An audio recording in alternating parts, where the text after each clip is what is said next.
Pues bienvenidos, bienvenidas a esta conferencia de Jesús Casla. Como vieron en toda la publicidad, él es autor, maestro, formador, también creó esta técnica de descodificación biológica transgeneracional y también hipnosis regresiva, ¿no?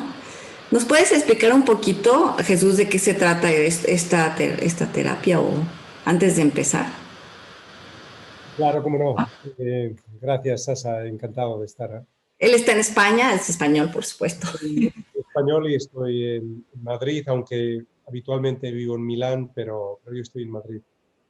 La descodificación biológica reparadora es una disciplina que en realidad tiene tres partes. Por un lado, la descodificación biológica o emocional del síntoma, la comprensión o lectura emocional del trauma o conflicto emocional que se expresa siempre en la enfermedad, malestar o síntoma que pueda estar sufriendo una persona, en la situación actual que está afrontando la persona en su vida. La descodificación transgeneracional, es decir, la posible implicación de sucesos o situaciones emocionales vividas en la infancia, en el útero o en las 3 generaciones precedentes de la familia, que muchas veces es la raíz verdadera de eso que está sufriendo, viviendo la persona hoy. Y la hipnosis regresiva reparadora como herramienta, instrumento de desbloqueo emocional. Vehículo que permite acompañar a la persona a zambullirse, profundizar en la búsqueda de esa raíz emocional del conflicto que está sufriendo hoy para obtener el desbloqueo emocional, para poder resignificar o desactivar aquella raíz emocional que está en el fondo activando, alimentando el síntoma, esa predisposición o esa semilla que un día se puso en la vida de la persona y que está expresándose hoy en forma del síntoma, el síntoma que sea. Toda enfermedad, obviamente Sasa, es resultado de un trauma o conflicto emocional. Nada es casual, todo es causal, todo obedece a algo. Por tanto, con la descodificación biológica y el estudio transgeneracional podemos comprender la situación presente que afronta la persona en su vida y también ese pasado en el que se puso la semilla de eso que está ocurriendo. Tenemos, por tanto, la comprensión completa para luego, con la hipnosis regresiva, acompañar o llevar a la persona a la búsqueda de aquella raíz para sanar aquella raíz. Si se sana la raíz, el síntoma actual disminuye o desaparece. Ese es el sentido de la descodificación biológica reparadora, que es el trabajo en el que pues he dedicado los últimos años de mi vida. Partes de este trabajo está expresado en algunos de mis libros, como este que has mencionado de Memoria Emocional de la Vida Uterina, del que vamos a hablar hoy, pero hay otros también sobre transgeneracional, donde he ido profundizando de forma más monográfica en algunas partes o aspectos de esto que acabo de describir. Muy bien. A mí me parece súper interesante, que es increíble que todas las enfermedades tengan esta raíz, ¿no? O sea, bueno, quiere decir que todos podremos tratarlo y podemos sanarlo. Entonces, pues los voy a dejar con Jesús Casla con esta plática, esta conferencia sobre la memoria emocional de la vida uterina. Gracias. Lo voy a silenciar. Las preguntas al final. Muchas gracias, Sasa. Encantado de estar contigo y con toda la comunidad Aiki hoy para compartir este tiempo hablando de la memoria emocional de la vida uterina. Decía Søren Kierkegaard que la vida solo puede ser comprendida hacia atrás, pero solo puede ser vivida hacia adelante. Por tanto, tenemos que tener siempre muy presente, qué es lo que portamos en nuestro interior, de dónde venimos y cómo ese pasado puede estar de alguna manera condicionando cómo vivimos o afrontamos nuestra vida hoy e indudablemente lo que nos pueda estar ocurriendo en nuestra vida, nuestro cuerpo, nuestra salud hoy. Vamos a sentar las bases antes de profundizar en lo que es la memoria emocional de la vida y cómo esta etapa de 7, 8, 9 meses que hemos vivido todos en el útero materno, cómo esa etapa puede estar condicionando la dirección de nuestros pasos en la vida adulta. Todos tenemos una parte consciente y una parte inconsciente. La parte consciente es esa parte que indudablemente conocemos y controlamos de lo que hacemos, decimos y sentimos al cabo del día. Pero hay una parte inconsciente que maneja ni más ni menos que alrededor del 95% de lo que hacemos, decimos y sentimos al cabo del día. La parte inconsciente, esa parte de nosotros mismos sobre la que no tenemos ni control ni conocimiento.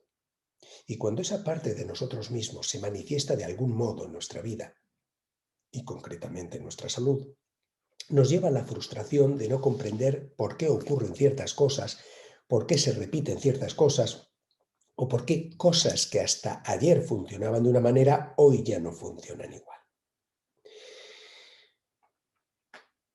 En lo que atañe a la memoria emocional de la vida uterina, debemos tener en cuenta tres aspectos sumamente importantes de cómo funciona y reacciona esa parte profunda, ese sustrato emocional, ese sustrato telúrico que es nuestro inconsciente.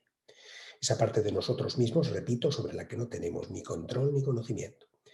Esa parte profunda, nuestra memoria biológica, nuestra esencia animal, ancestral, tiene un propósito sagrado, que es buscar y garantizar a toda costa nuestra supervivencia. Por eso, registra y guarda memoria de todo lo que hemos vivido en la vida, desde que llegamos al útero materno hasta este mismo instante. Y lo tiene presente aquí ahora, aunque hayan transcurrido 40 años. Y tienes presente especialmente aquello que un día fue traumático. Y más aún aquello que, habiendo sido traumático, no quedó digerido o resuelto cuando tuvo lugar. Y lo tiene presente aquí ahora, repito, aunque hayan transcurrido décadas. Es decir, nuestro inconsciente es atemporal. Para nuestro inconsciente no transcurre el tiempo. La persona adulta hoy es portadora en su inconsciente de todas y cada una de las vivencias que ha tenido a lo largo de cada momento de su vida y desde luego de todos los traumas no resueltos. Por otro lado, en la primera etapa de la vida, infancia, pero también vida uterina, que es el argumento del que nos ocupamos hoy, el embrión feto tiene una conexión simbiótica, una conexión emocional plena y total con la madre. El inconsciente de la madre es el mismo que el del embrión feto. Quiere esto decir que el embrión feto siente, sabe, sufre, registra lo mismo que la madre a la vez que la madre.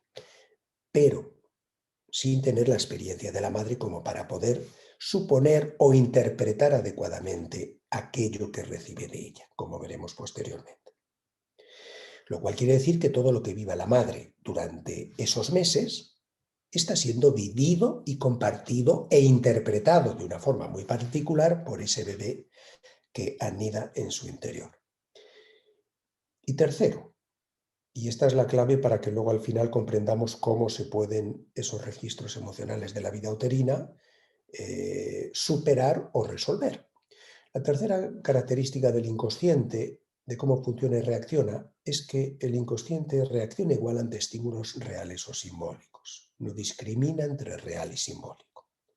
Por eso, cuando hemos vivido una situación traumática en un momento preciso de la vida y no hemos sido capaces de resolver o digerir eso cuando tuvo lugar, eso se ha instalado ya en nuestro inconsciente como una herida no cicatrizada, un trauma emocional pendiente.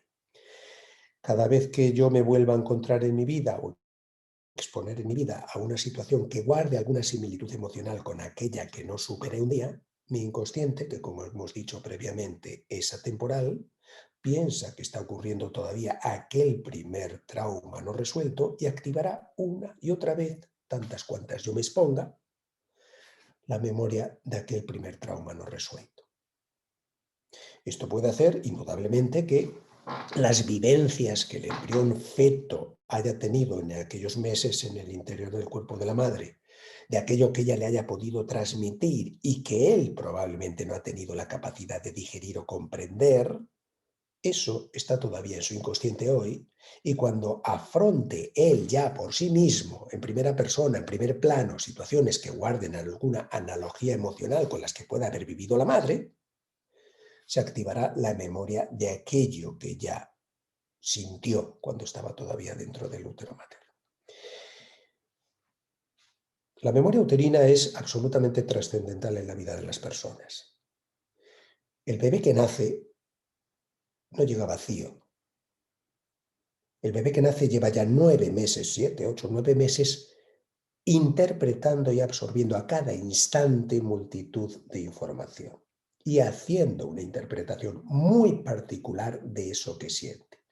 Y digo muy particular fundamentalmente porque no tiene la experiencia ni los recursos para gestionarlo o hacer una interpretación adecuada de las cosas. La memoria uterina, de esa etapa que todos hemos estado dentro del útero materno, está claro que es 100% inconsciente. Nadie tiene recuerdos conscientes de esos meses que estuvo dentro de la madre. Podemos, a través de el análisis detallado de todas y cada una de las situaciones que se pueden dar en esos meses, podemos hacer una interpretación de qué huellas, qué impronta emocional ha podido dejar cada una de esas situaciones en el inconsciente del embrión feto, impronta o huellas que todavía siguen presentes probablemente en el inconsciente de la persona adulta hoy. Bien, el embrión que llega al útero sabe ya, por memoria biológica, que necesita desde el primer instante sentirse aceptado, amado e integrado en ese grupo que le da la seguridad y la protección que necesita para sobrevivir, la familia, el clan familiar. Por eso el embrión, cuando llega al útero, desde el primer instante, comienza ya a empatizar, a identificarse, a integrarse en ese grupo que le recibe y le da el sentido de pertenencia, seguridad, protección, que es lo que anhela para poder sobrevivir. Y por eso el embrión comienza ya ahí a, de alguna manera, anteponer, digamos, los parámetros que le exige el grupo y poner en segundo plano los propios, su propio deseo de diferenciación, su propia espontaneidad, creatividad, etc. Y evidentemente esto luego puede ser después, a lo largo de la vida, un condicionante que le haga sentirse atrapado en un rol que no eligió o sujeto a determinadas normas que no han sido elegidas por él mismo. Cuando el embrión llega al útero, comienza lo que yo llamo, lo que yo denomino el proyecto paterno. Los padres, consciente o inconscientemente, desde que comienzan a buscar el embarazo, a buscar un hijo, o cuando tienen noticia de que éste llega, si es que el embarazo no fue planificado, indudablemente comienzan ahí ya a, de alguna manera, diseñar la hoja de ruta que quieren que siga ese hijo en la vida. Cómo quieren que sea, a qué quieren que se dedique, etcétera, etcétera.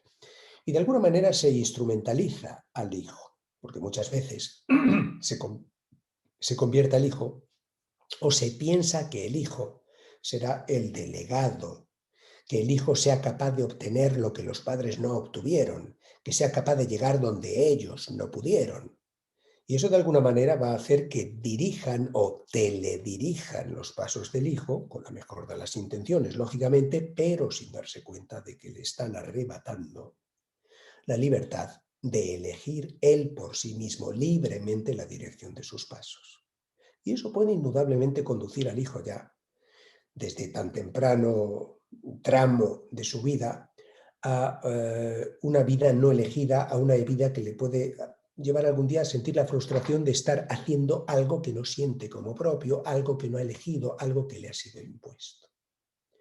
Por tanto, es muy interesante siempre el proyecto paterno, esa hoja de ruta que los padres diseñan o diseñamos para los hijos con la mejor de las intenciones, tener conciencia de que muchas veces es un arma de doble filo que con el tiempo se vuelve contra la propia calidad de vida, podemos decir, del hijo, que se siente atrapado, encorsetado en un rol, en un esquema de vida que desde luego no eligió, sino que le fue impuesto, como decía previamente. En lo que respecta, Sasa, a la vida uterina y a la memoria uterina, establezcamos tres partes claramente diferenciadas. La primera, la que tiene que ver con la concepción, es decir, el primer tramo de la vida uterina. luego la gestación y por último la fase final, que sería el parto. Vamos a analizar las distintas situaciones, algunas, porque son infinidad, las más importantes o más habituales situaciones que se pueden dar en cada uno de esos tramos de la vida uterina, y hagamos un análisis emocional de qué repercusiones o huellas se pueden dejar en el inconsciente del embrión feto, que le pueden llegar de alguna manera a acompañar en su vida y a condicionar también en cómo la viva o la gestione. La primera circunstancia que debemos valorar en lo que concierne a la concepción es si el embrión que llega allí en ese momento ha sido planificado o no, es decir, deseado o no, buscado o no. Esto es muy distinto de que el bebé sea después amado o no. Ser amado tiene que ver con el cariño, afecto, besos y abrazos que el niño reciba después y que probablemente los va a recibir en cualquiera de los casos. Pero planificado, deseado o buscado tiene que ver con el hecho de si es resultado de un proyecto o simplemente ha llegado fruto de un incidente o de un descuido, podemos decir. Bien, repito que el embrión feto bebé sabe, siente, sufre, registra lo mismo que la madre a la vez que la madre. De manera que si el embrión que llega al útero no ha sido planificado, no ha sido esperado, porque si lo sabe la madre, lo sabe él, pero él no tiene la experiencia para suponer que aún así probablemente después va a ser amado, protegido, alimentado y cuidado igual.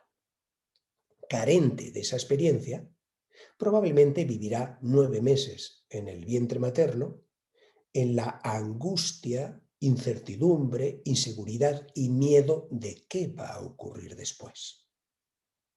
Sabe muy bien por memoria biológica que si no tiene garantizada la colaboración de terceros, fundamentalmente la de la madre, su vida será corta y dramática. Y vive esa angustia a cada instante durante 9 meses. Y desde luego a esas alturas de su vida no tiene ni la experiencia, ni la capacidad, ni los recursos para poder afrontar, gestionar o digerir esto adecuadamente. De forma que ya entonces se instala esto que está viviendo, esto que siente, esto ya se instala en su inconsciente como un trauma inadecuadamente gestionado o como un trauma pendiente. Y como hemos dicho antes, como el inconsciente es atemporal, esa persona porta ya desde ese momento una predisposición a vivir y gestionar su vida desde la angustia, incertidumbre, inseguridad y miedo. Por eso que vivió y no resolvió en el útero. Cuando meses después esa persona nace, ese bebé nace, todo eso sigue todavía lógicamente instalado en su inconsciente.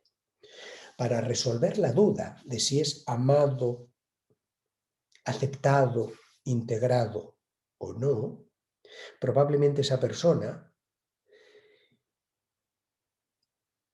mostrará una actitud de vida de tratar de obtener a cada instante de los demás cariño, afecto, compañía, precisamente para aliviar ese dolor que trae ya de su estancia uterina.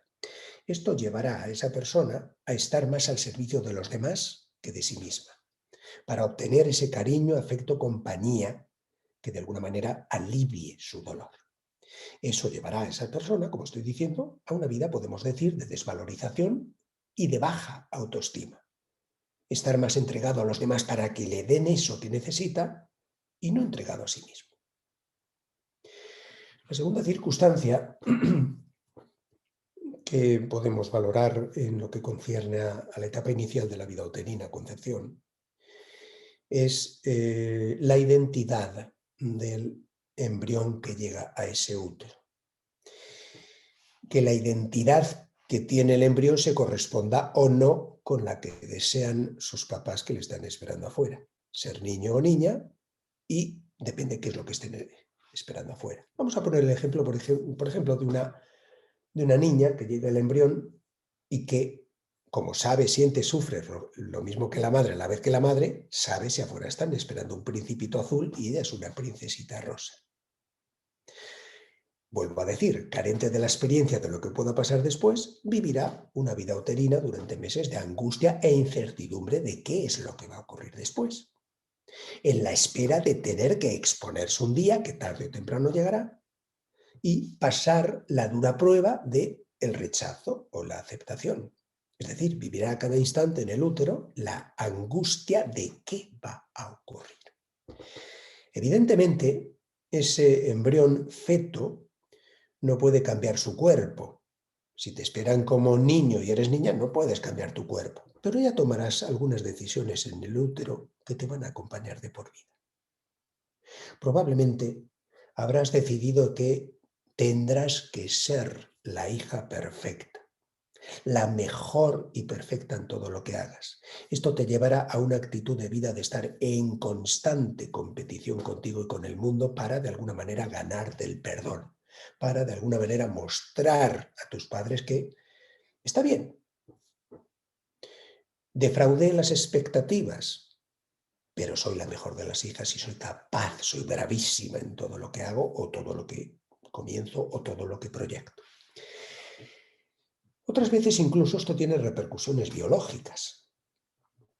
En lealtad a aquello que interpretó en el útero, muchas veces se observa en una situación como esta que estoy diciendo, que yo llamo proyecto paterno contrariado, es decir, ser niña cuando esperan niño o ser niño cuando esperan niña, muchas veces tiene repercusiones biológicas como por ejemplo un menarquea tardía, la primera menstruación tardía. ¿Por qué? Porque sigue en lealtad a aquello y de alguna manera emocional y profundamente trata de esconder o minimizar su feminidad para granjearse el afecto, cariño, amor, aceptación de los suyos. A veces incluso mujeres que luego tienen reglas muy escasas. A veces incluso mujeres que tienen amenorrea, ciclos muy espaciados, cada 40, 50 días, etcétera, etcétera. A veces incluso con actitudes, vamos a decir, un tanto ambiguas, y no hablo sexualmente, hablo más en cuanto a actitud de cabello, vestimenta, etcétera. Están en lealtad todavía a aquello que decidieron dentro del útero materno, aunque hayan transcurrido años. El tercer aspecto que es muy interesante observar en lo que es el tramo inicial de la vida uterina, la concepción, es la posible existencia de abortos previos. Es decir, que cuando un embrión llega allí, exista en ese lugar, en el útero, la memoria de muertes que han tenido lugar antes, es decir, abortos.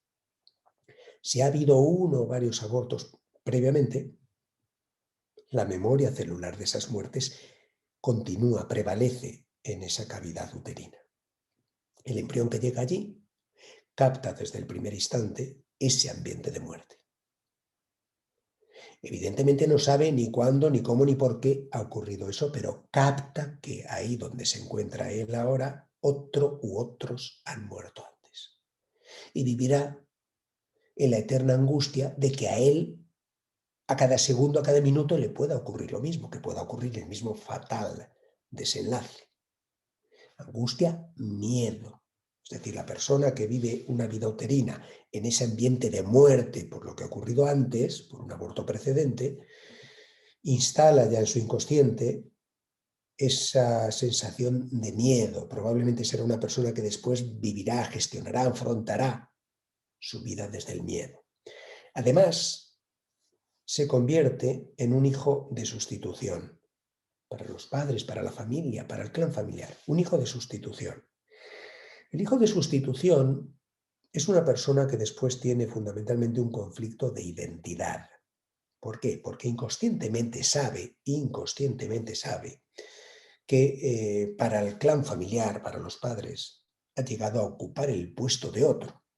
Quizá de ese otro que verdaderamente debería estar y no está. Es decir, es una persona que puede tener incluso sentido de culpa y desde luego conflicto de identidad por sentir que está ocupando el puesto de otro, por sentir que está usurpando el puesto de otro.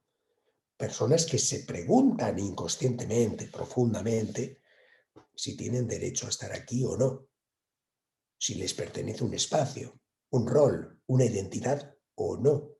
Es más, si les aman por ellos mismos, o simplemente porque están ocupando el espacio que verdaderamente pertenece a otro que no está.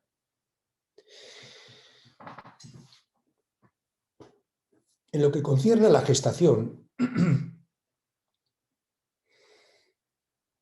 tenemos que tener en cuenta siempre las enfermedades o malestares que haya podido sufrir la mujer embarazada a lo largo de esos meses y hacer la descodificación biológica de cada una de esas enfermedades o malestares que ha tenido. Porque esa descodificación biológica nos permite identificar y comprender a qué situaciones emocionales ha estado expuesta, de las cosas que pudiera estar viviendo ella en su vida, lógicamente, pero eso mismo, como decía previamente, ha sido compartido, vivido, interpretado, quién sabe de qué manera, por el embrión feto que estaba en su útero. Vamos a hacer la descodificación biológica y emocional de algunas de las enfermedades que se presentan más habitualmente. La hiperémesis gravídica, es decir, las náuseas intensas que a veces abarcan la mayor parte del embarazo. La hiperémesis gravídica está diciendo por sí misma que inconscientemente esa mujer está tratando de expulsar a su bebé. Esto puede ocurrir por múltiples razones y esto puede llegar incluso a ocurrir en un embarazo que fue perfectamente planificado y buscado, fruto del amor. Pero si, por ejemplo, en un embarazo que ha sido buscado, planificado, resultado del amor, en el 4.º mes de embarazo, por ejemplo, ella empieza a sospechar o descubre que su compañero, marido o amante la está traicionando, la está engañando, tiene otra historia de amor, tiene otra. Eso lo puede llevar indudablemente a un trauma emocional, al deseo instintivo, inconsciente, de liberarse de ese compromiso que de por vida tiene ya con él en forma de ese embarazo. Por tanto, obviamente es, como digo, una reacción instintiva e inconsciente. Es de alguna manera tratar de dar marcha atrás en el tiempo para liberarme de ese compromiso y poder continuar mi vida tal como la tenía antes. Porque indudablemente, al fin y al cabo, un hijo es un compromiso de por vida o, digamos, de alguna manera te mantiene en relación con esa persona, aunque luego te separes o te divorcies, lógicamente. Cistitis. La cistitis habla sobre todo, la cistitis durante el embarazo naturalmente, habla sobre todo de un conflicto territorial que tiene que ver sobre todo con la organización del territorio. Por ejemplo, cuando una mujer embarazada tiene siempre a su alrededor personas de su entorno, familiares fundamentalmente, que están con la mejor de las intenciones haciéndose presentes a cada instante para ayudarle, para echarle una mano, para de alguna manera hacerle más cómodo ese periodo de su vida. Y probablemente, quién sabe si la suegra, la cuñada, la hermana, la madre están muy habitualmente o casi a diario presentes para ayudarle y le ayudan con la mejor de las intenciones, repito, a organizar su espacio, a limpiar la casa, a ordenar la casa, etcétera, etcétera. Eso que probablemente por educación a ella probablemente le preferiría estar más cómoda, tranquila y relajada, aunque no estuviera la casa tan limpia o tan ordenada, podemos decir. Probablemente por educación no se permite decirlo o decírselo a esas personas, y mucho menos cerrarles la puerta, lógicamente, pero la incomoda. O por lo menos, digamos, que le obliga a, digamos, hacer una vida social que probablemente preferiría no hacer, preferiría probablemente estar más relajada, tranquila y serena sin tanta visita atosigante. Ese es el conflicto territorial. Me gustaría estar a mis anchas, no sé si en México se dice, cómodamente, y sin embargo tengo que estar, bueno, pues haciendo una cierta vida social. Por ejemplo, en este sentido también muy parecido, emocionalmente, la hipertensión arterial durante el embarazo. La mujer embarazada que sufre hipertensión arterial, esta enfermedad, este malestar, está poniendo en evidencia que le gustaría alejar a alguien o a varios de ella o alejarse ella misma. Precisamente como decía previamente hablando de la cistitis, porque quizá esa presencia constante de personas que se acercan para visitarla, para hacerle cariños, para ayudarle, está bien, pero preferiría poder estar más tranquila y no con tanta visita, más relajada y más serena. Eso incomoda. Por educación probablemente no dirá nada, pero su inconsciente habla. Y su inconsciente, si sufre hipertensión, está poniendo de manifiesto que con mucho gusto ella se alejaría o les alejaría de su entorno. Hemorroides, que es algo que también se presenta con mucha frecuencia durante el embarazo. Las hemorroides expresan un conflicto de identidad. ¿En qué sentido? La mujer que está embarazada, ¿en qué sentido? Conflicto de identidad porque después de cada embarazo, pero sobre todo después del primero, evidentemente la vida de esa mujer ya no va a ser jamás como antes. Antes ha tenido un rol de hija, de compañera, de amante, también profesional, el que sea, y probablemente está muy familiarizada, habituada a eso. Pero indudablemente, traer un hijo al mundo cambia muchas cosas. Y hay muchos escenarios desconocidos que pueden generar incertidumbre. ¿Qué voy a ser yo? ¿Quién voy a ser yo? ¿Cómo me van a ver los demás? Digamos, laboralmente, también en mi relación de pareja, que indudablemente no será lo mismo ya. Ese es el conflicto de identidad.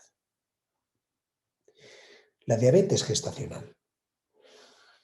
La diabetes gestacional manifiesta que esa mujer que está embarazada sufre porque siente que no le están dando el cariño, dulzura y protagonismo que necesita o que le daban antes.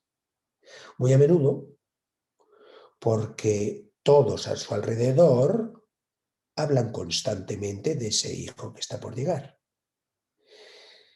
Y quizá no se ocupan tanto de ella. El hijo le quita protagonismo, ella pierde protagonismo y es como si de alguna manera se volviera invisible, se volviera una mera carcasa física que trae al mundo ese niño del que todos hablan o al que todos esperan, que es su hijo indudablemente. A veces también porque siente que su pareja no está tan presente, tan cercano, tan próximo como antes o como a ella le gustaría. Y probablemente ella se desvalorizará y se explicará a sí misma que quizás él no está tan atento y próximo porque, claro, pues ella ha engordado mucho y ya no está tan bella como antes. En fin, de alguna manera, sea en la primera hipótesis o en la segunda, es una mujer que siente que no se le está dando el cariño, afecto y dulzura que anhela. Y así podríamos seguir indudablemente con tantos y tantos síntomas que se presentan habitualmente en este periodo de la gestación. Para que se entienda esa unión simbiótica, esa conexión emocional, esa conexión inconsciente plena y total, en tiempo real, entre el embrión feto y la madre, voy a explicar algunos casos que expresan muy nítidamente esto a lo que me estoy refiriendo. En torno a la semana 8 del embarazo es cuando habitualmente una madre puede saber que está embarazada, habitualmente.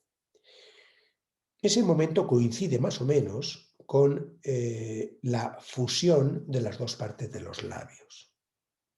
Si cuando esa mujer tiene conocimiento del embarazo, su primera reacción es de temor o miedo incluso de cuál o cómo pueda ser la reacción de su compañero, marido o amante, obviamente en el sentido de que pueda rechazar ese embarazo, eso la puede llevar a una situación de estrés e inestabilidad emocional que interrumpirá el normal proceso de fusión de las dos partes de los labios. Y esto se llamará después labio leporino. Entre la semana 21-24, en el caso de los fetos masculinos, niños, entre la semana 21-24 descienden los testículos del niño, del feto, desde la cavidad abdominal al saco escrotal. Primero uno y después el otro, no los dos a la vez.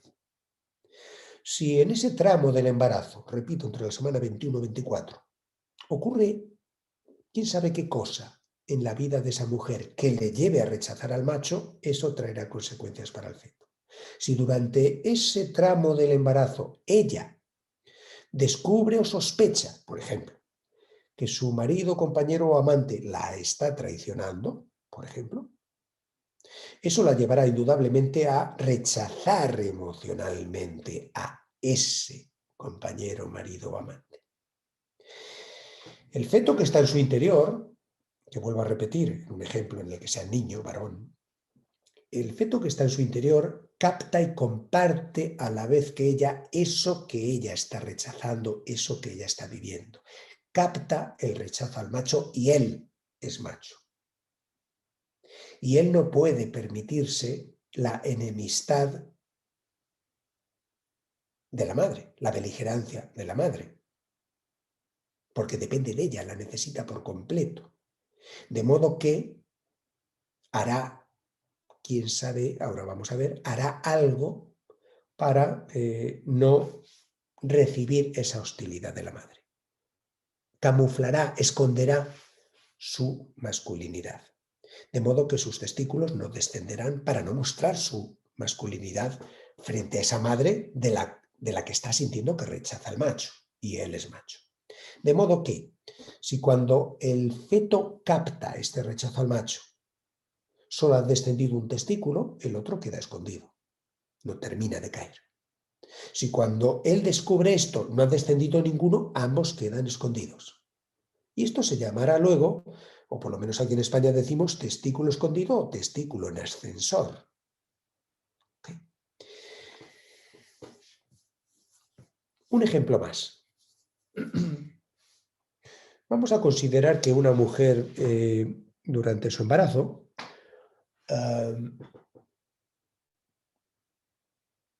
prefiere vivir esa etapa de su vida en tranquilidad, tranquila, serena, relajada. Y vamos a suponer que su compañero le pide una y otra vez tener contacto, relaciones sexuales.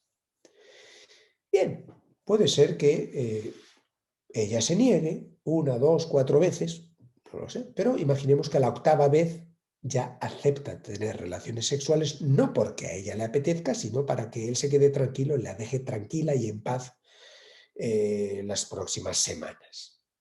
¿Está bien? Mientras tiene lugar el contacto, el coito sexual, ella está rechazando eso que está ocurriendo. Y está pensando más cuándo terminará esto para quedarme tranquila y que éste me deje tranquila. Y no está disfrutando en absoluto de eso. Bien, vamos ahora al útero de esa mujer. Y vamos a imaginar que allí lo que hay es un bebé, un feto varón. El feto varón está compartiendo, sintiendo ese rechazo al macho, y él es macho, y a la vez que siente ese rechazo al macho, siente también esa especie de ariete que agrede, que ataca el falo paterno, que penetra prácticamente hasta donde él se encuentra. Y registra todo junto en un solo pack. Rechazo al macho y peligro, amenaza, agresión, agresividad. De esta secuela emocional, de eso que ha vivido, está viviendo ahí ese feto, puede prevalecer 25 años después un problema de disfunción eréctil, hipospadia, micropene, para no hacer sufrir a otras como hicieron sufrir a mi madre, para no hacer sufrir a otro como me hicieron sufrir a mí. En cambio, si en el útero materno lo que hay es una niña, un feto femenino, frente a esa misma situación que está captando el rechazo al macho y a la vez esa especie de agresión del falo paterno, ese ariete que entra y arremete, perfectamente puede haber después, quién sabe, 20, 25 años después, una mujer adulta a la que no le interese de los hombres el sexo, sino quizás el cariño, compañía y afecto, y no tanto la parte estrictamente física sexual, porque prevalece todavía aquello que vivió, aquello que sufrió. En suma,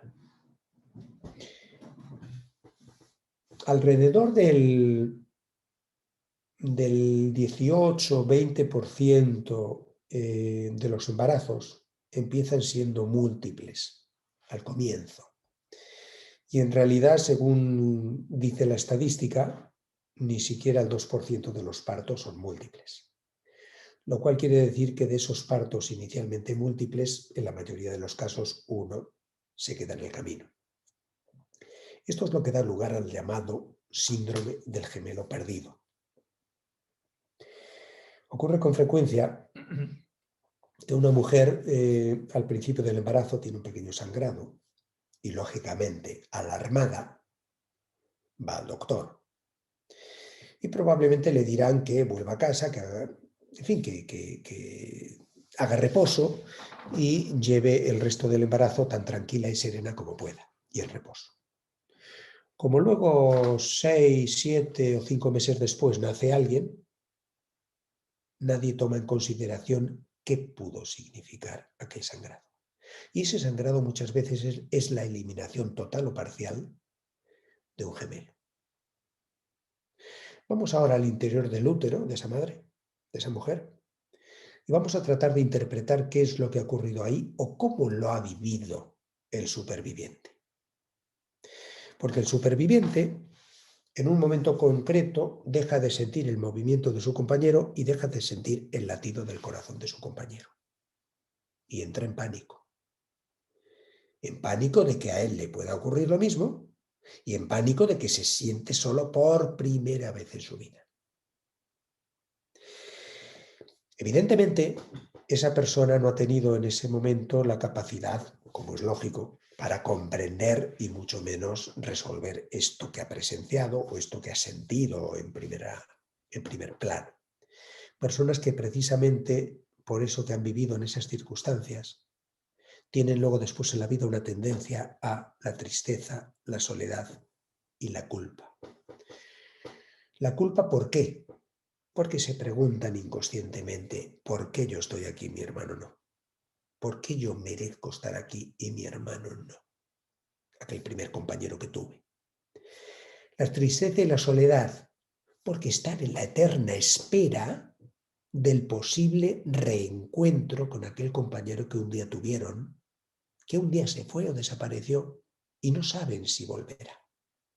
Esta eterna espera llevará a estas personas a tener serios problemas para establecer relaciones estables, profundas, duraderas de pareja.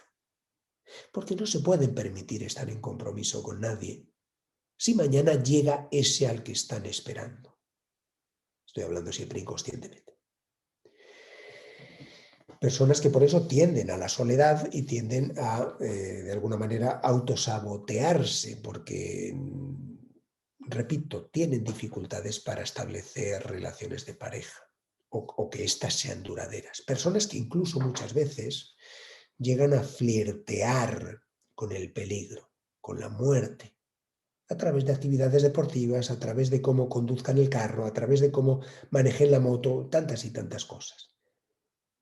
Están en una tentativa inconsciente de ir con ese que esperan y no llega. Morir, ir con él. Personas que también en esa ausencia, en esa eterna espera y en esa ausencia del que esperan pero no llega, tienden a duplicar, ritualizar gestos y actos, comprar de 2 en 2, comer más de la cuenta. En casos extremos llegamos incluso al TOC, trastorno obsesivo compulsivo, ritualizar, repetir sin edie gestos y actos ¿Por qué? Porque están supliendo en ausencia del otro al otro. Personas que, aun cuando, como decía antes, tienen graves o serias dificultades para establecer relaciones duraderas de pareja, si llegan a establecerlas, si llegan, por ejemplo, a casarse alguna vez, tendrán relaciones probablemente de carácter incestuoso, porque proyectan inconscientemente en el compañero o compañera la figura de aquel primer hermano, del gemelo que un día se fue. Inconscientemente proyectan la figura de ese gemelo en el marido o esposa. Por eso serán relaciones donde van a buscar más el contacto, cariño, presencia, etcétera, afecto, y no tanto la parte estrictamente sexual, desde luego. Por eso digo relaciones con matices incestuosos. Sobre todo en el caso de las gemelas supervivientes, es decir, en el caso de mujeres, que si llegan a casarse un día o a tener una relación de pareja estable, ocurre esta proyección que estaba mencionando, pero más aún si un día llegan a tener hijos. Sobre todo en el primero, volcarán, proyectarán la figura de aquel gemelo. Y serán relaciones extrañas, porque no será una relación madre-hijo, es una relación más hermano-hermana. Ella no ocupa su lugar frente al hijo, se pone a la altura de él, no ocupa el puesto de madre, porque inconscientemente no le considera un hijo, le considera más un hermano. Y se crea un fuerte apego y dependencia emocional de ella hacia él. El problema puede llegar cuando ese hijo, un día, pues yo qué sé, con 25 o 30 años, llegue un día a casa y le diga: mamá, me voy a vivir con mi novia, o me voy a casar y me voy a ir a vivir con mi esposa a otro lugar. Y ahí se reactiva de nuevo, muchos años después, la herida de aquella separación que ya ella vivió, sufrió en el útero cuando murió su gemelo. Como ha proyectado la figura de aquel gemelo en el hijo, cuando el hijo se aleja de ella, sufre, vuelve a sufrir otra vez la separación que ya conoció, que ya sufrió en su piel en aquel momento. En los gemelos supervivientes son personas en las que se observa con frecuencia el problema de acúfenos, tinnitus, acúfenos, es decir, problemas auditivos en uno de los lados, no en los dos, en uno. Normalmente, y esto lo he observado durante muchos años en regresiones al útero, normalmente el lado en el que estaba situado el muerto cuando dejó de sentir el latido del corazón. Cuando entra en pánico el superviviente, los acúfenos, tinnitus, tienen el sentido de alguna manera, proteger, obstaculizar, tapar ese silencio doloroso, ese silencio aterrador que sintió en aquel momento. Por eso los acúfenos, ese zumbido, es una especie de sordina para camuflar o disminuir ese silencio aterrador, el pánico que vivió en aquel momento.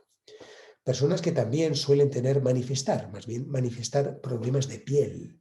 La piel, desde un punto de vista biológico y emocional, expresa un conflicto de separación, de no tener el contacto que un día tuviste o no tener el contacto placentero que te gustaría tener con alguien.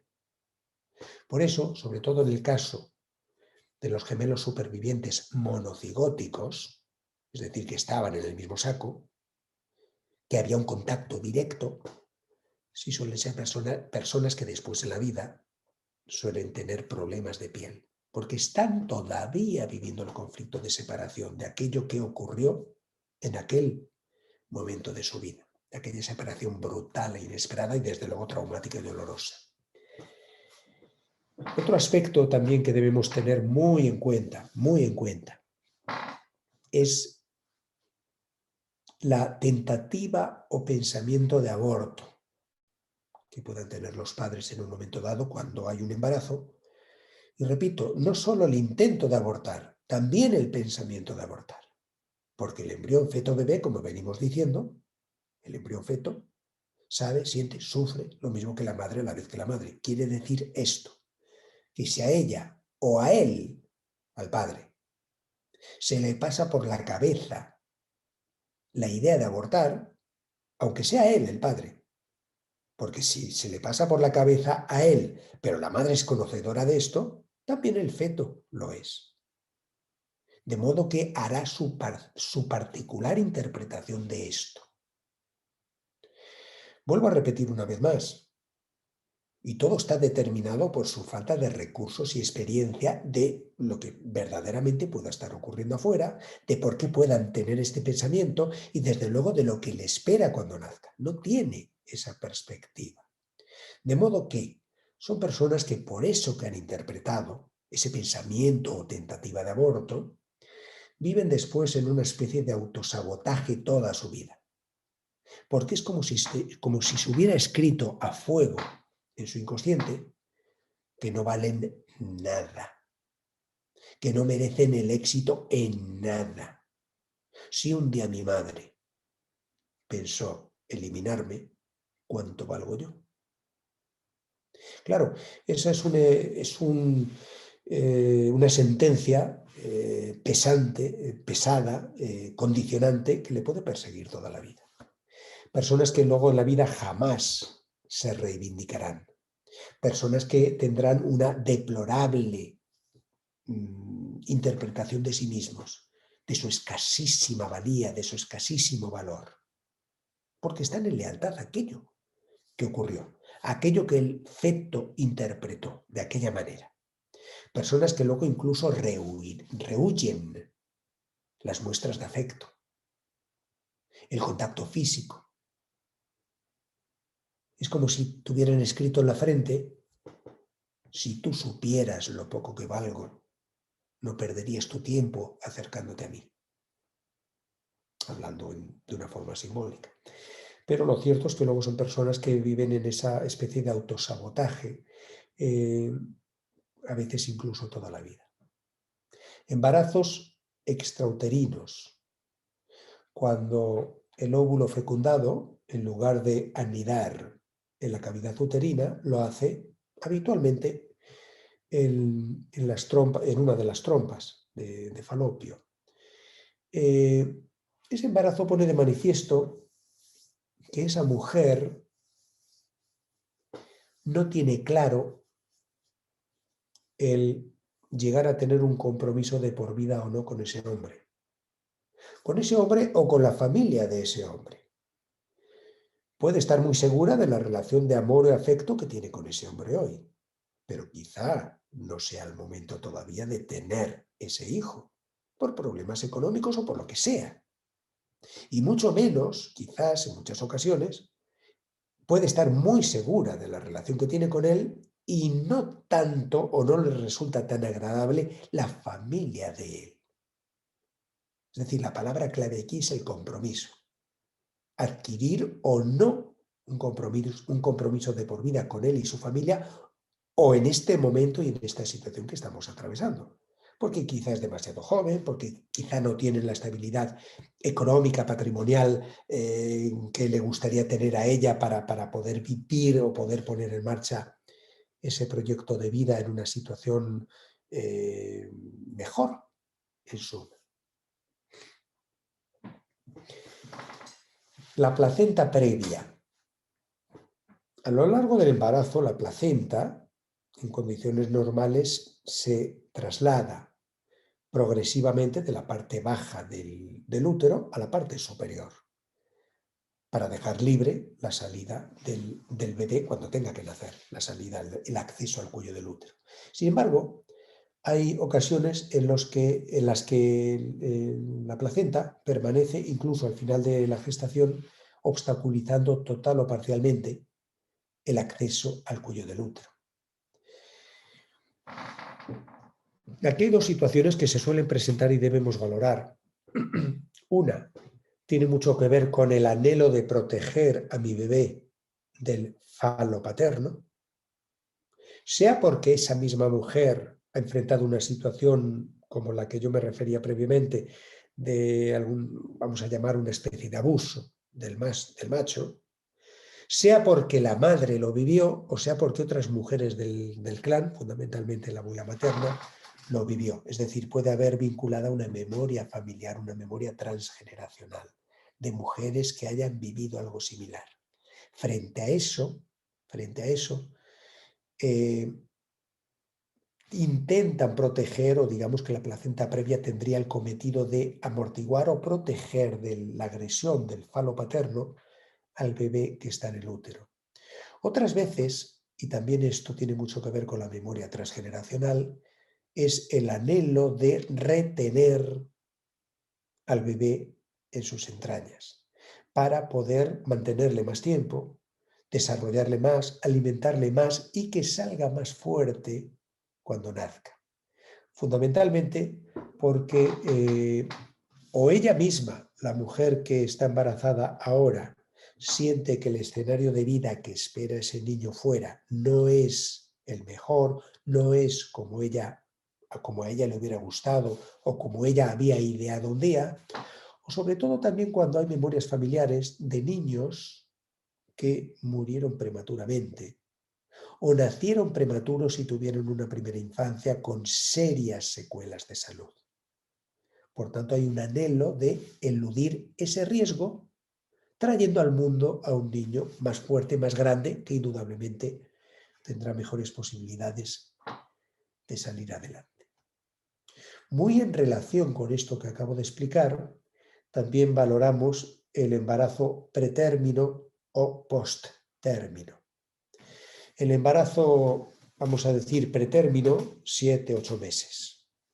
Es muy habitual, y nos hemos referido previamente ya a esto, que cuando un embrión feto llega al útero, si allí prevalece una memoria de muerte de abortos previos, como hemos dicho antes, está viviendo a cada instante con ese ambiente de muerte y en la eterna incertidumbre de que a él le puede acabar ocurriendo lo mismo que antes ocurrió a otro u otros. De forma que en una situación así puede ocurrir perfectamente que cuando él sienta que tiene ya la garantía de poder sobrevivir afuera, escapa del útero y puede nacer prematuro, sin duda. Muchas veces también, y visto ya desde el punto de vista de la madre y también de la memoria familiar, hay embarazos pretérmino cuando esa misma mujer o la madre cuando la parió a ella u otras mujeres del clan en las generaciones precedentes han sufrido excesivamente en los partos. Más incluso aún si ha habido mujeres que han muerto pariendo. La solución, entre comillas, solución, para eludir enfrentar ese mismo riesgo, esa misma posibilidad, es traer al mundo un hijo prematuro de menor tamaño e indudablemente la posibilidad de sufrimiento, la posibilidad de repetir esos traumas será menor. En cambio, cuando el embarazo es post-término, es decir, 10 meses o prácticamente 10 meses, es cuando debemos considerar sobre todo que esa mujer siente, y esto es muy similar a la placenta previa a la que me refería previamente, siente que el escenario de vida que le espera a ese bebé fuera no es el mejor. Y trata por eso de retenerle, poder protegerle, alimentarle, desarrollarle más aún. Y que así pueda enfrentar en mejores condiciones ese escenario disfuncional que ella interpreta que le espera al nacer. Y llegamos así al tercer y último paso de la memoria uterina, que es el que tiene que ver con el parto, el nacimiento. Aquí, en primer lugar, consideramos la postura que adopta el bebé al nacer, porque esta postura ya nos está dando informaciones muy importantes. Parto de nalgas o pélvico. Este parto, nalgas o pélvico, pone de manifiesto que el bebé que llega trae ya de esa vida uterina, del útero, trae ya un conflicto de identidad. La única parte del bebé recién nacido que define su identidad es la parte pélvica. La cabeza, los hombros, los brazos, las piernas, la espalda es igual, sea niño, sea niña. La única parte que le describe es la parte pélvica. El niño o niña que sale al mundo mostrando o decide mostrar esa parte en primer lugar es porque anhela ser reconocido, aceptado y amado tal como es y por sí mismo. Sea porque era un proyecto paterno contrariado, es decir, esperaban un niño pero es una niña. Sea porque es hijo de sustitución, está diciendo yo quiero, anhelo ser reconocido por mí mismo tal como soy, no como sustituto de nadie, no como el principito que queríais pero yo soy princesita. Conflicto de identidad. El parto transversal, cuando directamente el bebé se pone de lado, representa el anhelo de no salir, de no exponerse. Esto lo voy a explicar en relación también con el giro del cordón en el cuello. El giro del cordón en el cuello lo podemos leer desde la madre y desde el bebé. Desde la madre, fundamentalmente cuando en la etapa final del embarazo han ocurrido ciertas cosas que le pueden llevar a ella, y vuelvo a repetir, inconsciente e instintivamente, a eliminar al feto. Por cosas inesperadas que puedan haber ocurrido, por una pareja o una relación matrimonial que ha fracasado y es una situación que no había previsto meses antes, lógicamente, el anhelo de eliminarle, de liberarse de esa, entre comillas, de esa carga y poder continuar su vida en mejores condiciones, sin ese, entre comillas, vuelvo a decir, sin ese lastre. Desde el bebé, el anhelo de eliminarse. Y aquí vuelvo de nuevo al parto transversal y al giro del cordón. Si leemos parto transversal y giro del cordón en el cuello desde el hijo, hay claramente, como estoy diciendo, un anhelo de no salir en el caso del transversal y un anhelo de eliminarse en el caso del giro del cordón en el cuello. Muchas veces, pura y simplemente porque siente que lo que le espera afuera no es absolutamente favorable, al contrario. Y a veces de una forma incluso mucho más concreta. Voy a poner un ejemplo. Si la madre, durante la gestación, tiene la certeza o la sospecha de que ese hijo que llega no es o no sea del marido, de su compañero, si ella tiene la sospecha o la certeza, también el bebé tiene la sospecha o la certeza. Pero a diferencia de ella, el feto no sabe si será delatado por ella o no, no lo sabe. No sabe si algún día la mamá le delatará y por tanto se tendrá que exponer al rechazo, beligerancia, hostilidad del marido. Por tanto, frente a esa incertidumbre y en una situación tan concreta como esta que acabo de describir, que sería un ejemplo simplemente, el feto puede tomar la decisión de no afrontar eso, de no exponerse a eso, de eliminarse o directamente eliminarse, giro del cordón, vuelta del cordón, o no exponerse, que sería el parto transversal. La dificultad respiratoria, sobre todo los partos donde el feto pasa demasiado tiempo en el canal de parto y acaba habiendo una dificultad respiratoria o puede incluso llegar a nacer cianótico. De ese tipo de partos suele prevalecer, y a veces de por vida, una actitud de rechazo o de rabia hacia la madre. Porque el feto ha interpretado en ese momento que la madre ha estado ausente, que la madre no le ha colaborado, no le ha ayudado. Precisamente en el primer y más delicado momento de su vida, atravesar el canal de parto. El primer esfuerzo de la vida, el primer momento delicado de su vida, y no la ha sentido, no ha sentido la colaboración de ella. Y eso, como digo, puede dejar una secuela, una huella de rabia hacia ella por eso que ha ocurrido. Cuando el bebé nace,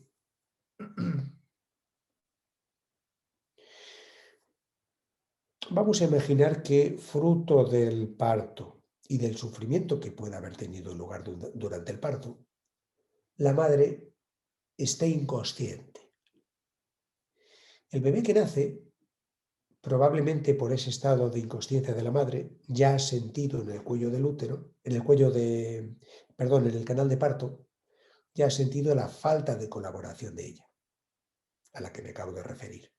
Si al nacer además ella sigue inconsciente y él se ve confinado, podemos decir, en una incubadora, separado de ella, él, que no sabe nada de lo que está ocurriendo ni por qué, interpreta la constatación del rechazo. Se siente rechazado y se enfrenta a un futuro funesto, o al menos eso interpreta en ese instante. Porque tan pronto como le han visto, le han rechazado y por tanto no puede contar con nadie, ni mucho menos con ella. Y desde luego, aunque luego esa estancia en la incubadora dure horas o apenas unos días, son horas o días que son eternos para ese bebé recién nacido, que se siente rechazado, que se siente expuesto al futuro más dramático y funesto. Otra circunstancia que debemos considerar, porque es muy frecuente, además, en los partos y en la secuela emocional que dejan, es cuando se ayuda a nacer a un niño. Fundamentalmente cesárea, ventosa o fórceps. Ventosa o fórceps. Ese niño ha comenzado el proceso de nacer, pero ha sido ayudado a terminarlo.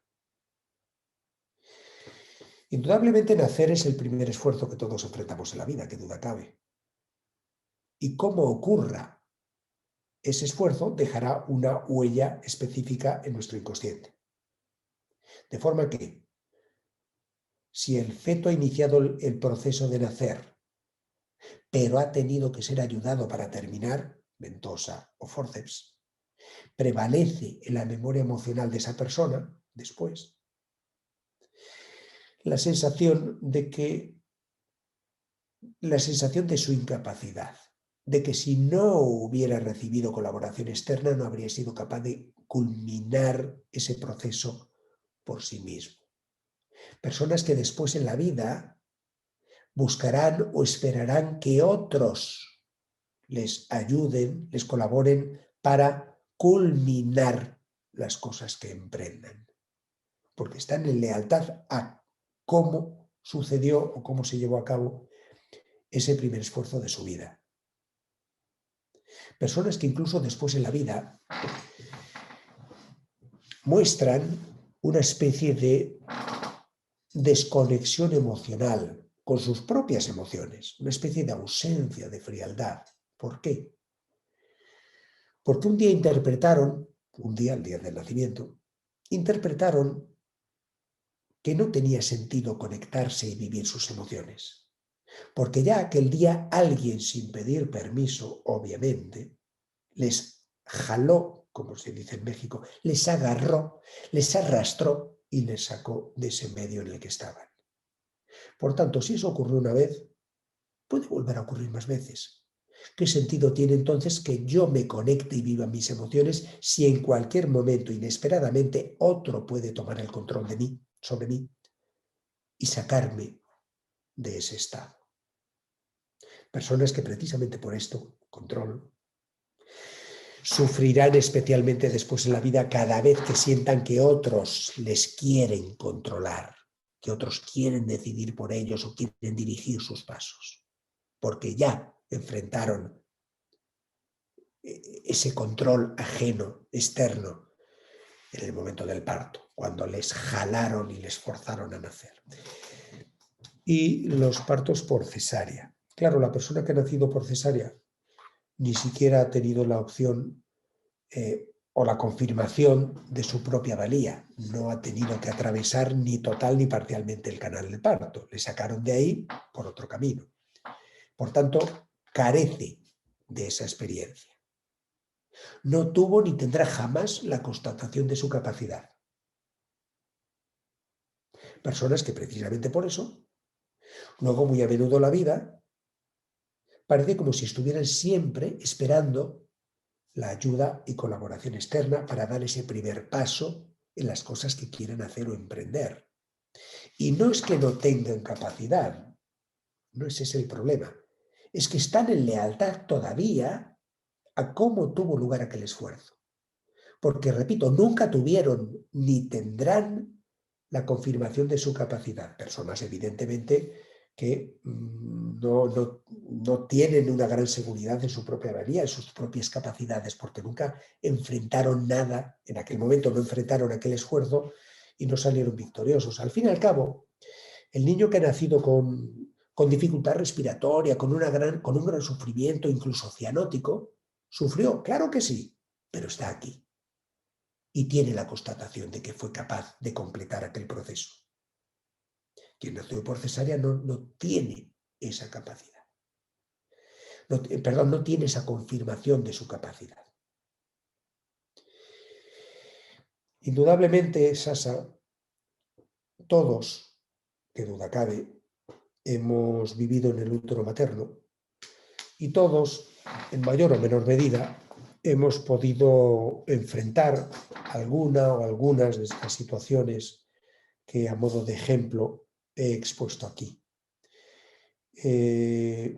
La persona adulta que hoy pueda tomar conciencia, es decir, pueda identificar y comprender cuál o cuáles de estas situaciones, cuál o cuáles de estas secuelas emocionales pueden estar presentes en su inconsciente hoy, puede indudablemente saber dónde se puso la semilla en la raíz de eso que quizás hoy está trastocando, condicionando su vida o su salud de múltiples maneras. Pero todo tiene una solución, claro que sí, y nunca es tarde. Yo decía al principio que el inconsciente es atemporal, es decir, la persona adulta hoy, si por ejemplo nació por cesárea, pues claro que tiene todavía en su inconsciente grabada esa interpretación de cómo tuvo lugar aquel momento de su nacimiento y no tiene la constatación, como venimos diciendo, de su capacidad porque no lo enfrentó. Y también dije que el inconsciente reacciona igual ante estímulos reales o simbólicos. Por eso, y conectándolo con lo que hablábamos al principio, Sasa, de la hipnosis regresiva reparadora, si el inconsciente reacciona igual ante estímulos reales o simbólicos, quiere esto decir que si hoy se le ofrece al inconsciente una versión distinta de aquello que un día ocurrió y se le ofrece de la forma adecuada, el inconsciente aceptará hoy esa versión distinta de aquello que un día ocurrió. Es decir, para ser más gráfico, para ser más... la persona adulta que hoy pueda hacer ese viaje atrás en el tiempo, regresar al útero materno, meterse en la piel del feto que un día fue y pueda tener hoy la oportunidad de revivir, recordar, revivir, sentir aquello que sintió. Y por supuesto, sobre todo, tener hoy la posibilidad de, en lugar de nacer por cesárea, salir por donde tenía que haber salido, enfrentar ese proceso y salir victorioso. Obviamente, la posibilidad de que lo pueda hacer hoy diluye la marca emocional que se puso aquel día cuando no le dieron esa posibilidad o no conoció esa posibilidad. Personas que, aunque sean adultas hoy, aunque tengan 40 años, 30 años, 50 años, es lo mismo, hoy pueden revivir aquello. Y pueden nacer o tener la sensación y obviamente obtener hoy la constatación de su capacidad, de salir victoriosos de aquel trance. Y por tanto, instalar, permitidme utilizar la palabra, instalar en su inconsciente hoy la versión correcta, adecuada, de ese momento de su vida. Diluir o solapar sobre aquel suceso de cómo tuvo lugar el nacimiento en aquel momento, solapar, poner encima esta versión que la persona hoy ha vivido. El poder nacer y obtener y obtener la constatación de su capacidad. Esto lo estoy diciendo para el ejemplo de un nacimiento por cesárea, pero sirve para cualquier otro, para cualquier otro. Esto lo podríamos hacer también para, volviendo a otro ejemplo que he puesto previamente, pues por ejemplo una mujer que fue esperada como niño y después ha tenido una serie de secuelas en su vida, sea de forma biológica, como hemos dicho, menstruaciones escasas, amenorreas, o puede que incluso ciertas actitudes, vamos a decir, un tanto ambiguas bueno, pues en forma de vivir la vida, etcétera, etcétera. ¿Por qué? Porque está en lealtad a aquel varoncito que quisieron tener. Está todavía, de algún modo, tratando de ser aceptada como el varoncito que quisieron tener. Evidentemente, esto puede ser muy frustrante para ella en muchos aspectos de su vida, pero todo eso, como digo, Sasa, se puede siempre resignificar, se puede revivir, afrontar de nuevo y llevar allí al útero, en este caso, las capacidades, recursos, experiencias que el feto no tuvo, pero sí tiene hoy la persona adulta. Son precisamente estos recursos, capacidades y experiencias de la persona adulta hoy las que, si las llevamos a aquel momento, sirven para resignificar en su inconsciente aquella vieja versión condicionante de lo que ocurrió. Reescribir su historia. Ha sido un placer. Si hay alguna pregunta, con mucho Sí, gusto. por favor. Bueno, quiero platicarles que Jesús escribió ya 3 libros. Uno se llama La descodificación biotransgeneracional, secretos y claves del árbol genealógico. También ahorita que estaba hablando de la menstruación, ¿no? El ciclo menstrual y sus síntomas, la descodificación biológica y emocional, y este de la memoria emocional de la vida uterina, que es el tema de hoy. Entonces ya aquí le... Falta a final de octubre se editó otro, Ah, sí. se llama, sí, Huellas emocionales de la infancia, una Ah, visión sistémica de las relaciones familiares. Y ahora, si Dios quiere, en marzo, abril, saldrá Belleza emocional. ¿y dónde podemos conseguir tus libros, Jesús? Y en México la mejor opción es Amazon, pero sí es cierto, hay librerías, hay al menos 2 librerías en México DF. ¿Por Ruo? Sí tienen mis libros, no me los recuerdo ahora, pero ha habido pacientes míos que luego me han escrito y me han dicho, oiga, mire, he encontrado sus libros no me acuerdo ahora el nombre, pero al menos 2 tiendas en México Este DF. de la huella de la infancia, este de octubre, ¿está ya en Amazon? Sí, claro. Ah, ok, Sí, sí. perfecto. Y ahora este de la belleza emocional también. Qué Este interesante. saldrá en marzo, abril, La belleza emocional, lo estoy terminando. Ah, qué bien. Pues ya estamos, yo ya estoy aplicada, Paco. El de la infancia se me gustaría y el de la belleza emocional. Aquí hay unas preguntas. Muy bien. Eh, Pregunta Carlos que qué implicación emocional tiene una incompatibilidad sanguínea materno-fetal al tercer día del nacimiento. Él es médico, por cierto. La incompatibilidad sanguínea, hablamos siempre desde desde un punto de vista emocional, que es al que me vengo refiriendo en todo momento. La incompatibilidad sanguínea tiene que ver sobre todo con, y a algo de esto me he referido también cuando hablé del embarazo extrauterino, con,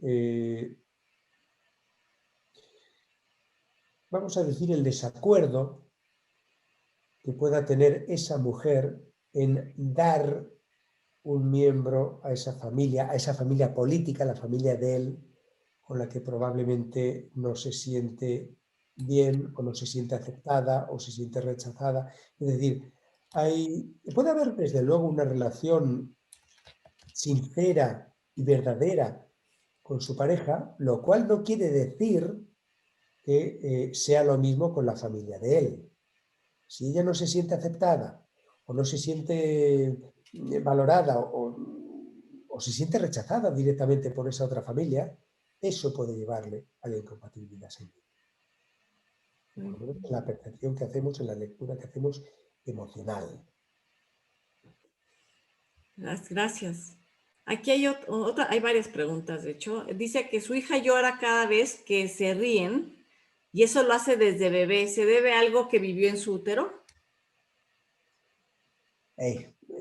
Solo con esa información es muy aventurado poder, poder decir sí o no. Obviamente habría que conocer más detalles, ¿no? Para poder ver si eso verdaderamente tiene Una relación. un uterino o no. Ok, Ileana pregunta, estoy embarazada, estoy en la semana 31, este embarazo ha sido deseado y todo ha transcurrido en armonía. ¿Qué líneas de pensamiento o ejercicios puedo hacer para romper con lealtades inconscientes que tenga? ¿Con lealtades se refiere familiares, transgeneracionales? Ileana, Entiendo que sí. es que no la veo aquí. Claro, si se refiere a memorias transgeneracionales, es decir, memorias procedentes del inconsciente familiar, de lo que se haya vivido en las generaciones precedentes, 3, 4 generaciones precedentes, está claro que su hijo, aunque todavía no ha nacido, ya es miembro del clan familiar desde que llegó al útero. Y estará recibiendo ese flujo emocional de la madre desde que llegó al útero hasta ahora, hasta este mismo instante, lógicamente. Pero la memoria familiar o la memoria transgeneracional no la transmite solo la madre. Hay un concepto que manejamos en transgeneracional, la sincronía transgeneracional, que es la que determina con quiénes y cómo pueda estar vinculada una persona.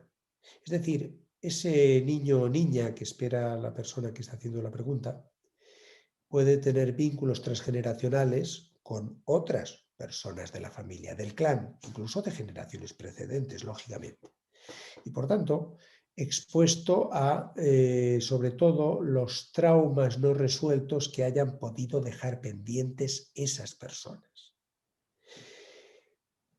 Indudablemente, y esto es algo que yo lo hago casi a diario con mis pacientes, siempre es aconsejable que tan pronto como nazca el bebé, esa madre pueda hacer un trabajo emocional de liberación transgeneracional.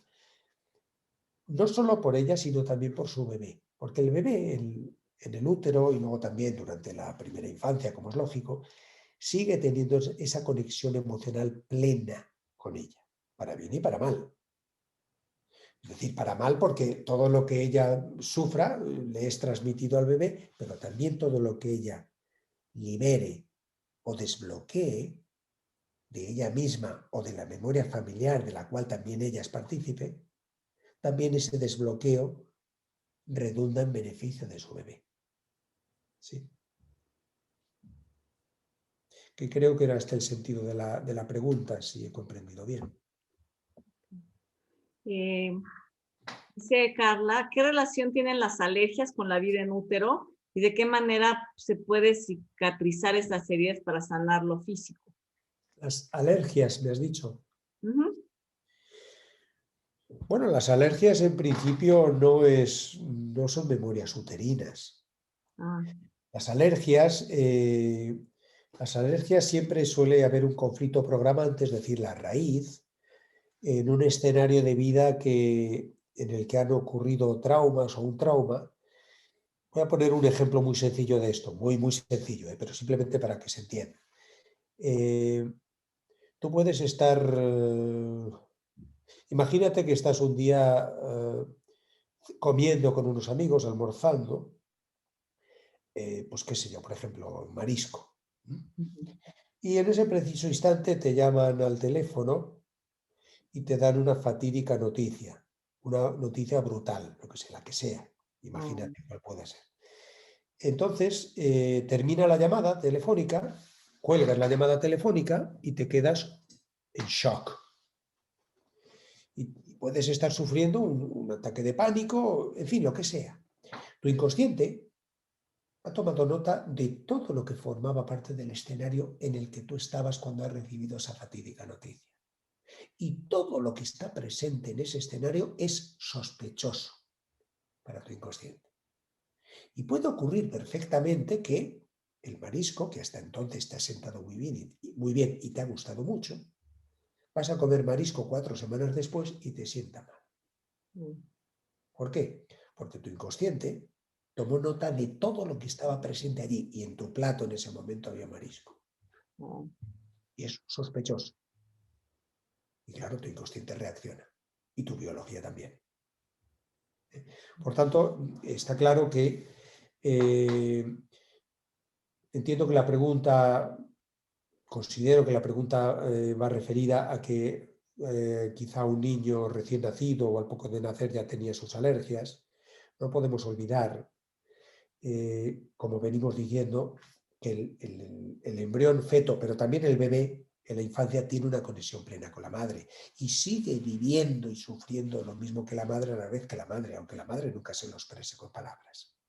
Por tanto, hay que prestar mucha atención cuáles sean esas alergias que muestra el bebé y, desde luego, sobre todo, a qué está expuesta la madre y qué es lo que quizás ella le pueda estar transmitiendo emocionalmente, porque quizás él está reaccionando a algo que vive ella.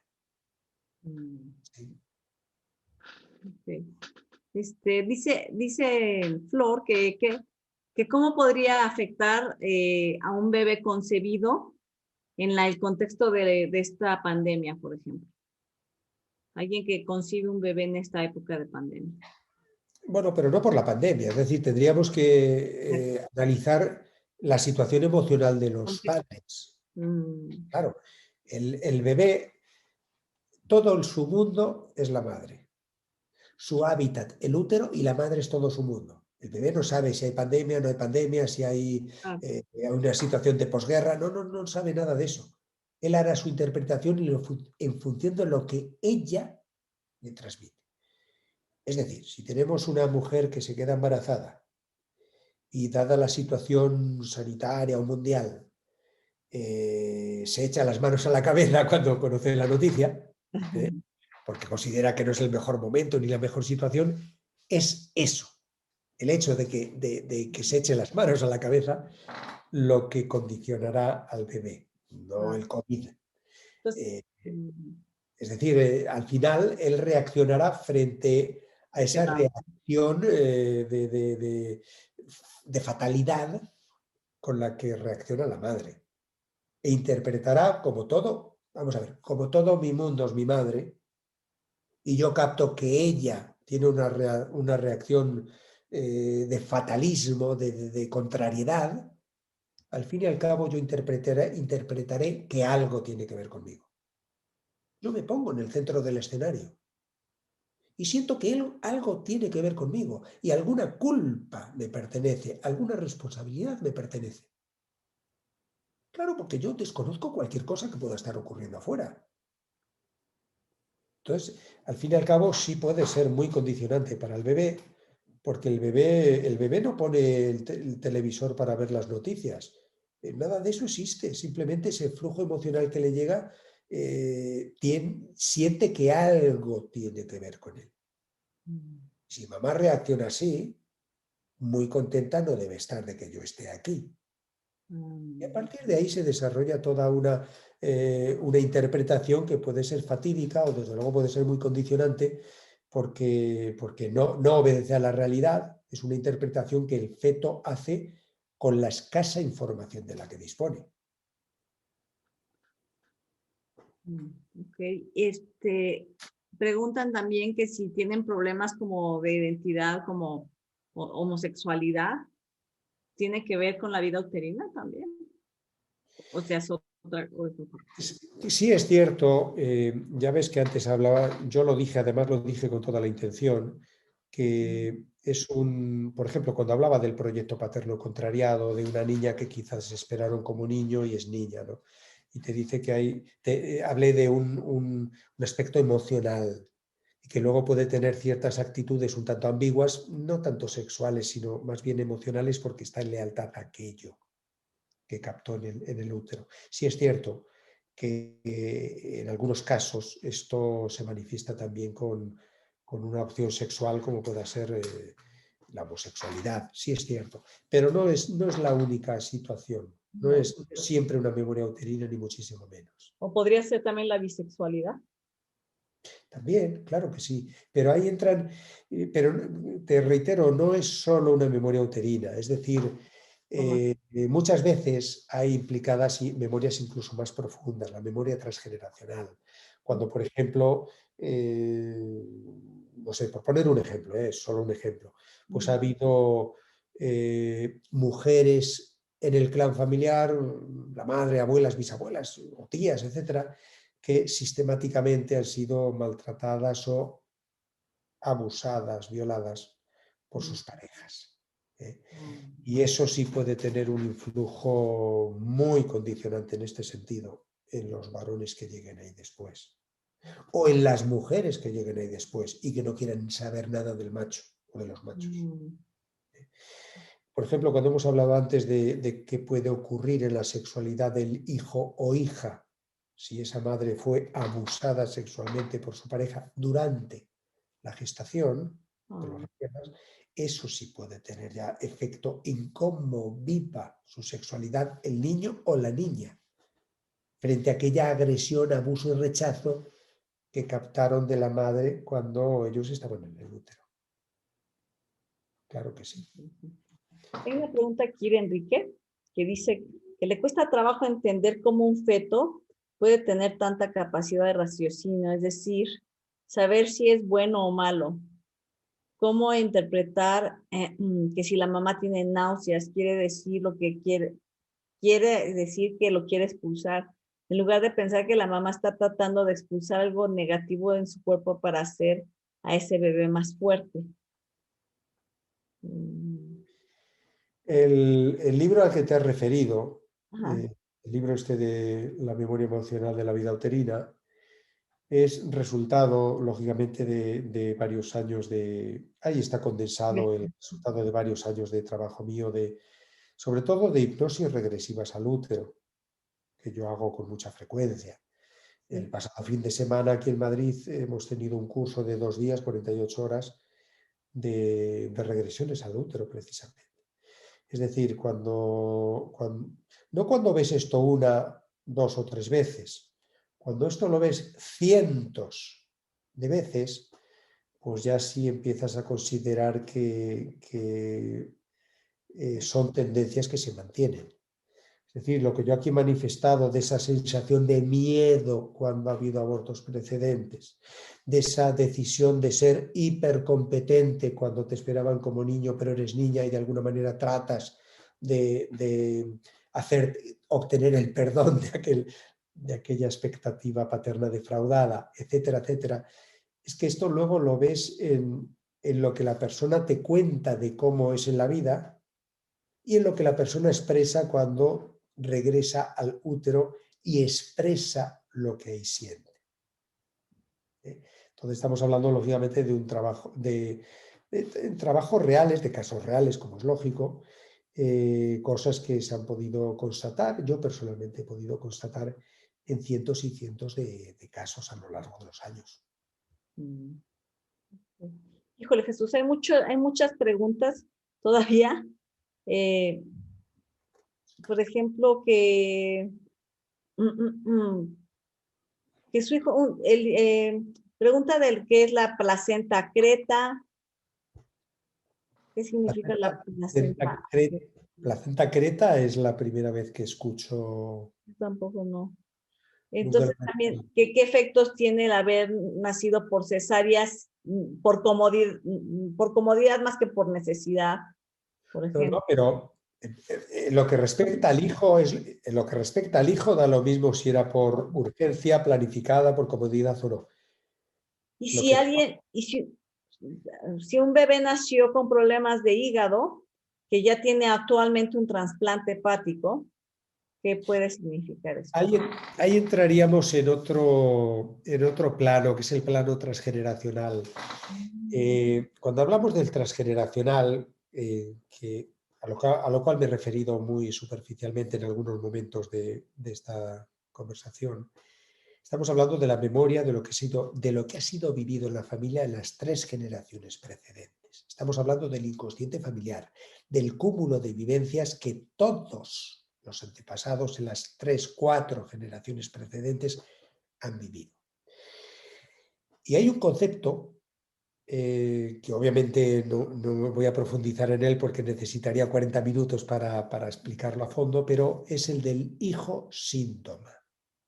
En resumidas cuentas, cuando en una familia se arrastran traumas no resueltos ya de más de 3 generaciones, la transmisión transgeneracional, la búsqueda de resolución de eso es fallida una y otra vez, los descendientes que llegan y reciben ese mandato de resolución no lo han conseguido, no han podido resolverlo, hay una transmisión transgeneracional fallida ya más de 3 generaciones, ahí suelen ocurrir 2 cosas, o pueden ocurrir 2 cosas habitualmente. Una, que el clan desaparezca biológicamente, que se extinga directamente.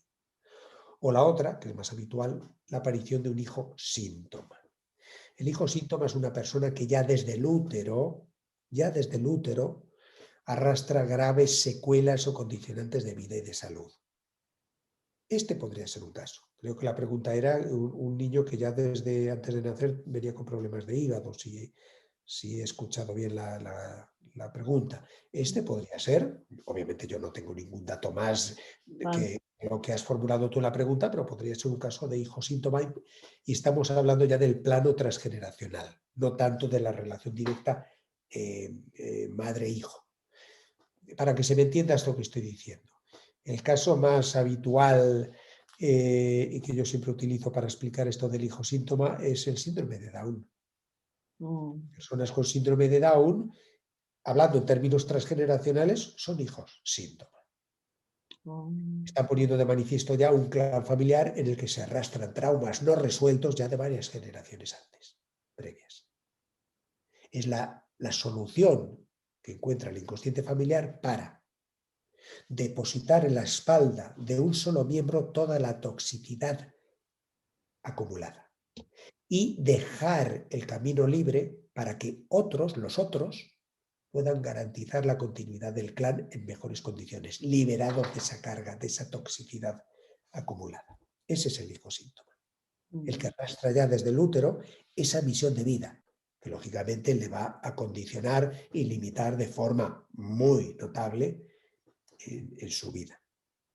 Y eso es Voy a hacer nada más 2 preguntas más, que son muchas, y por el tiempo también vamos a hacer 2 más, nada más. ¿Qué? Porque esto creo que es algo que le hace suceder a mucha gente, el estar embarazada y que mientras estés embarazada, aparte de situaciones difíciles, se mueran los papás de la en que está embarazada, los padres de la mamá. Sí, sí, sí. Los padres de la mamá. Podemos decir un poco como en la pregunta del COVID previamente. Es como lo El feto que está en el útero materno no sabe nada de lo que está ocurriendo. claro. Pero si esa situación familiar lleva a esa mujer al bloqueo emocional, a sentirse, bueno, de duelo, de luto, al bloqueo emocional, él que está dentro de ella, que no sabe nada de eso, probablemente interpretará distancia, frialdad, ausencia o no estará a la altura de lo que ella espera de él. Y por eso ella se comporta así, distante, fría, ausente.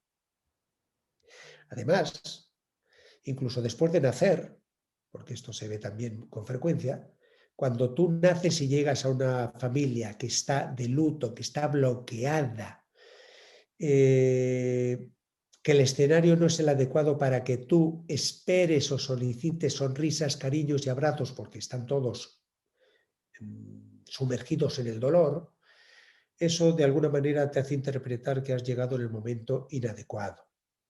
De alguna manera te hace comprender que tu lugar no es estar en el centro del escenario familiar, que tu lugar es estar en última fila y pasar desapercibido. Y jamás reivindicarte, jamás solicitar cariños, abrazos, besos, estar con las alas plegadas.